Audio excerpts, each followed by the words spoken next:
ఆశ్చర్యకరమైన బైబిల్ పాఠంగా లేవియాకాండం 11వ అధ్యాయం 1 నుంచి 28వ వచనం మట్టుకు చదువుకుందాము.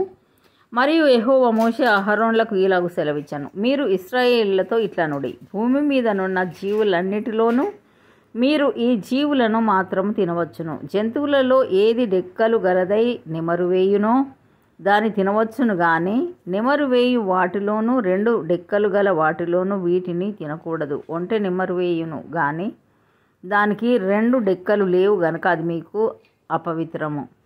పొట్టి కుందేలు నెమరు వేయును గాని దానికి 2 డెక్కలు లేవు గనుక అది మీకు అపవిత్రము. కుందేలు నెమరు వేయును గాని దానికి 2 డెక్కలు లేవు గనుక అది మీకు అపవిత్రము. పంది విడిగా నుండు 2 డెక్కలు గలది గాని అది నెమరు వేయదు గనుక అది మీకు అపవిత్రము. వాటి మాంసమును మీరు తినకూడదు, వాటి కళేబరములను ముట్టకూడదు, అవి మీకు అపవిత్రములు. జలచరములన్నిటిలో వీటిని తినవచ్చును. సముద్రంలోనేమి నదులలోనేమి ఏ నీళ్లలోనేమి వేటికి రెక్కలు పొలుసులు ఉండునో వాటిని తినవచ్చును. సముద్రములలోనేమి నదులలోనేమి సమస్త జలచరములలోనూ సమస్త జల జంతువులలోనూ వేటికి రెక్కలు పొలుసులు ఉండవో అవన్నీ మీకు హేయములు, అవి మీకు హేయములుగానే ఉండవలెను. వాటి మాంసమును తినకూడదు, వాటి కళేబరములను హేయములుగా ఎంచుకొనవలెను. నీళ్ళలో దేనికి రెక్కలు పొలుసులు ఉండవో అది మీకు హేయము. పక్షులలో వీటిని హేయములుగా ఎంచుకొనవలెను, వీటిని తినవద్దు, ఇవి హేయములు. పక్షిరాజు, పెద్ద బోర్వ, క్రాంచ పక్షి, గద్ద, తెల్లగద్ద, ప్రతి విధమైన గద్ద, ప్రతి విధమైన కాకి, నిప్పుకోడి, కపిరిగాడు, కోకిల, ప్రతి విధమైన డేగ, పైగిడి కంటే, చెరువు కాకి, గుడ్లగూబ, హంస, గూడబాతు, నల్లబోర్వ, శంకుబుడి, కొంగ, ప్రతి విధమైన కొంగ, కుక్కుడుగువ్వ, గబ్బిలము.